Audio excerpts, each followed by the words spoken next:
Al escalar los áridos y silenciosos acantilados que rodean el Mar Muerto, un equipo de arqueólogos ha descubierto algo que no solo ha asombrado a la comunidad científica, sino que también podría reconfigurar parte de nuestra comprensión histórica y espiritual del cristianismo primitivo. En una de las cuevas ocultas entre las formaciones rocosas cerca del monte Arbal, en el norte de Israel, se había extraído cuidadosamente de la tierra dura y antigua una pequeña vasija de cerámica sellada. El artefacto estaba enterrado en un lugar apartado, protegido de la intemperie, como si se hubiera ocultado con deliberado propósito y reverencia. En su interior, enrollado y aún conservado, yacía un pergamino de aspecto frágil, antiguo pero legible, cubierto con texto escrito en arameo antiguo, el idioma cotidiano de Jesús y sus contemporáneos. Lo que parecía un fragmento más, entre los numerosos manuscritos antiguos descubiertos en la región, resultó ser algo sin precedentes. Tras semanas de limpieza, restauración y análisis lingüístico, los expertos encontraron un contenido que los dejó sin palabras. Una carta muy íntima, supuestamente firmada por Yeshua, el nombre arameo de Jesús, y dirigida a su hermano Santiago, también conocido como Santiago el Justo, figura respetada entre los primeros seguidores y considerado por muchos como el primer líder de la Iglesia en Jerusalén.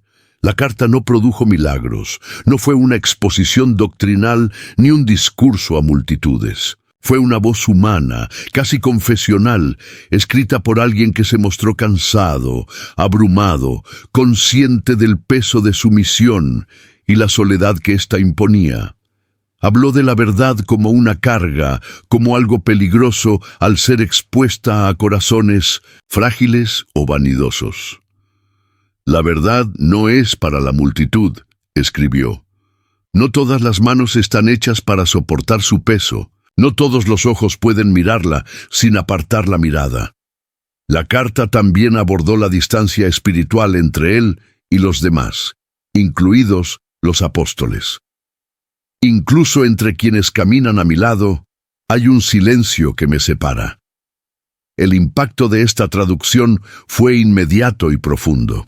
Publicada inicialmente en círculos académicos restringidos, la existencia de la carta captó rápidamente la atención de los medios de comunicación y las comunidades religiosas de todo el mundo.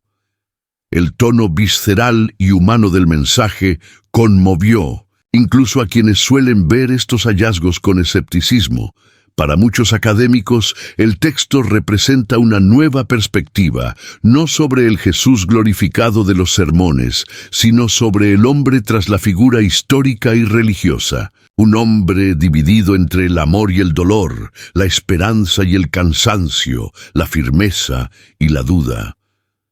De confirmarse su autenticidad, este descubrimiento no solo reforzaría la conexión histórica de Jesús con su familia biológica, sino que también ofrecería una perspectiva cruda y sin precedentes de su estado emocional ante la responsabilidad mesiánica que asumió. Independientemente de las interpretaciones teológicas futuras, el documento ya se considera uno de los hallazgos más importantes desde los rollos del Mar Muerto.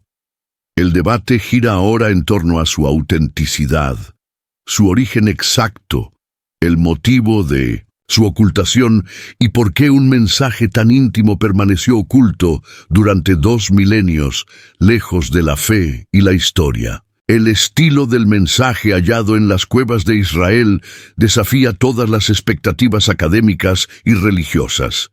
El manuscrito, atribuido por los expertos a un periodo comprendido entre los años 30 y 50 después de Cristo, revela un estilo de escritura profundamente personal, casi como si se tratara de una nota apresurada, pero cargada de intención y sentimiento. A diferencia de los textos canónicos, o las epístolas comúnmente asociadas con la estructura formal de la tradición cristiana primitiva, este fragmento tiene un tono íntimo, casi susurrado, como si hubiera sido escrito por alguien que solo quisiera comunicar algo a un destinatario muy cercano. La ausencia de fórmulas teológicas o declaraciones de fe sugiere que no fue escrito para ser leído por una multitud, sino por una persona muy específica. Alguien que conocía al autor no solo como figura pública, sino en su cruda humanidad. Entre los estudiosos que han examinado el pergamino, existe un creciente consenso sobre la posibilidad de que la carta fuera escrita por Jesús y dirigida a Santiago, su hermano. Esta hipótesis se basa en la proximidad temporal con los acontecimientos históricos de la época y en el tono del texto, que difiere completamente de los registros posteriores. La frase «solo ven el fuego, pero no la mano que lo encendió», es un claro ejemplo de esta sutileza. En ella, el autor parece advertir sobre la futura distorsión de sus intenciones, como si ya previera que con el paso de los siglos, sus palabras y acciones se transformarían en símbolos, dogmas e interpretaciones que tal vez nunca reflejarían lo que realmente sentía o pensaba. Pero lo más impactante no es lo presente en la carta, sino más bien lo ausente. No hay una sola mención de la crucifixión, la resurrección, ni los milagros, temas centrales en la tradición cristiana. En cambio, hay silencio, un silencio cargado de significado, de despedida, de aceptación. La escritura transmite la sensación de que el autor se retiraba del mundo conscientemente, como si dejara una última palabra solo para evitar desaparecer por completo sin dejar rastro emocional. La ausencia de cualquier intención de glorificación o salvación hace que el contenido sea aún más impactante. Es casi como si el autor quisiera preservar la pureza de una conexión humana, sin que la posteridad la contaminara. La última frase, parecerá que la luz te abandona, pero no se ha ido. Espera paciente a la vuelta de la esquina. Resume profundamente este sentimiento. No es una promesa celestial ni una profecía. Es un sutil consuelo, un recordatorio de que la presencia, incluso ausente, sigue existiendo en algún lugar más allá de lo visible, en el recuerdo, en la esperanza o simplemente en el afecto que permanece. Esta elección de palabras revela a alguien que comprendió profundamente el dolor de la separación y la necesidad de dejar algo que perduraría en el tiempo, no como doctrina, sino como afecto. Así, el manuscrito destaca no solo por lo que sugiere en términos históricos o teológicos, sino por conmover directamente el alma de quienes lo leen. Es un texto que no parece querer convencer, sino compartir, que no exige fe, sino que ofrece comprensión, que no impone, sino que acoge. Rescata la dimensión más humana de una figura a menudo mitificada, y quizás, por eso mismo, su autenticidad emocional ha causado tanto impacto entre los estudiosos. Después de todo, ante el misterio, el silencio puede ser más elocuente que cualquier proclamación. Cuando el sorprendente descubrimiento llegó al público a través del podcast de Joe Rogan, el impacto fue inmediato. Rogan, conocido por su enfoque franco y su interés en temas no convencionales, reaccionó con una mezcla de fascinación e incredulidad. ¿Jesús escribió una carta? ¿Cómo es que nadie me ha hablado nunca de esto?, dijo con la voz cargada de asombro. Esa simple pregunta resonó en el imaginario colectivo de millones de oyentes. El tono del programa cambió drásticamente. De repente, ya no se trataba de arqueología ni de textos antiguos. Se trataba de algo visceral, casi íntimo. Era como si una parte de la humanidad hubiera sido tocada por una verdad susurrada a través del tiempo. No había dogma, ninguna institución religiosa que mediara el mensaje. Solo existía la idea de un hombre, tal vez conmovido, tal vez al borde de una ruptura personal, escribiendo algo directamente de su alma a alguien a quien amaba y en quien confiaba profundamente. James, su hermano. El contenido de la carta, que en nada se parecía a los evangelios tradicionales, causó aún más inquietud. Había pasajes de duda, de compasión descarnada, de hastío, una humanidad que no suele asociarse con la figura casi mitológica de Jesús. A diferencia de los pasajes bíblicos cuidadosamente recopilados, editados y canonizados a lo largo de los siglos, esta carta sonaba como una confesión. No había preocupación por parecer divina. Era como escuchar una voz antigua, pero viva, que nos había llegado a través de los siglos con una verdad sin reservas ni filtros. Esta vulnerabilidad conmovió a la audiencia. Muchos se preguntaron, ¿y si es real? ¿Cómo cambia eso todo lo que sabemos o creemos saber? Pero junto con la fascinación surgió un dilema moral. La carta había estado sellada con lacre, envuelta en tela y oculta en una cueva oscura durante más de 2 milenios. Nada en el cuidado con que fue escrita indicaba que el autor pretendía que fuera leída por alguien más. Como señaló el historiador Dr. Elias Carmon, no solo estaba oculta, sino prácticamente enterrada. Las palabras del experto sonaban a advertencia. Era como si estuviéramos violando un secreto íntimo, casi un testamento que no estaba destinado a ser visto públicamente. Y esta idea inquietó a muchos. ¿Estamos faltando al respeto a la voluntad del autor al abrir y publicar este contenido? ¿Nos estamos entrometiendo en una conversación sagrada entre dos hermanos? ¿O por el contrario, estamos desenterrando una verdad olvidada que finalmente debía salir a la luz? La tensión entre el derecho al descubrimiento y el respeto a la privacidad de una figura histórica o espiritual ha generado una avalancha de debates éticos y filosóficos. Algunos han argumentado que si algo tan profundamente personal se mantuvo en secreto durante tanto tiempo, tal vez la carta estaba destinada a permanecer en silencio. Otros han argumentado que su contenido podría transformar la forma en que el mundo ve a Jesús, no como una figura inalcanzable, sino como un hombre que también cargó con angustia, miedos y esperanzas. La conmoción causada por el episodio en el podcast de Joe Rogan no hizo más que aumentar al viralizarse en redes sociales. La gente discutía supuestos extractos de la carta, citaba frases y creaba teorías. Se empezó a invitar a expertos a todo tipo de programas para intentar contextualizar el descubrimiento. Pero en el fondo, lo más impresionante fue la sensación colectiva de que por fin se había escuchado algo muy antiguo, no con la fuerza de una revelación explosiva, sino con la delicadeza de un eco que, a través de los siglos, susurraba: «Yo también fui humano». La carta hallada en las cuevas de Israel revela un tono radicalmente diferente al que se espera de los textos religiosos tradicionales. Carece de la estructura formal de una epístola doctrinal, ni presenta los elementos comunes de una enseñanza dirigida a los seguidores. El autor no utiliza pasajes de la Torá, no exhorta a las multitudes, no se posiciona como guía o maestro. En cambio, ofrece algo más crudo y humano, una confesión íntima. La elección de palabras es contenida, sin adornos, como si cada línea fuera demasiado pesada para ser pronunciada en voz alta.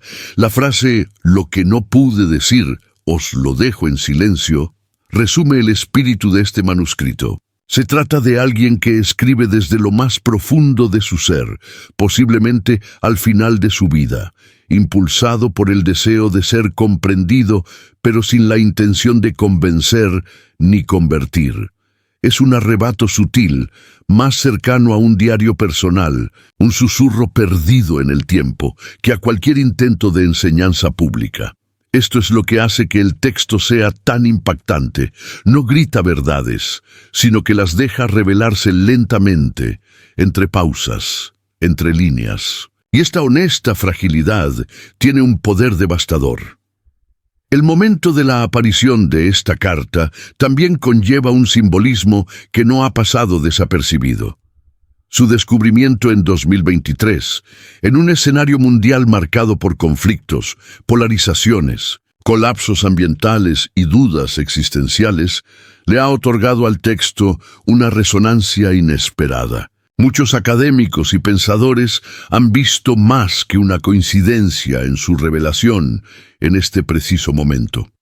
La historiadora Leora Safron afirmó que los temas centrales de la carta, el silencio ante el dolor, la búsqueda de la verdad interior, la oferta de perdón sin esperar nada a cambio y el deseo de ser comprendido sin necesidad de convencer, tocan precisamente los puntos donde la humanidad más sangra hoy. El texto no pretende ser un punto de inflexión ni un hito teológico. Al contrario, es sutil, casi invisible, y quizás por eso su poder es tan intenso.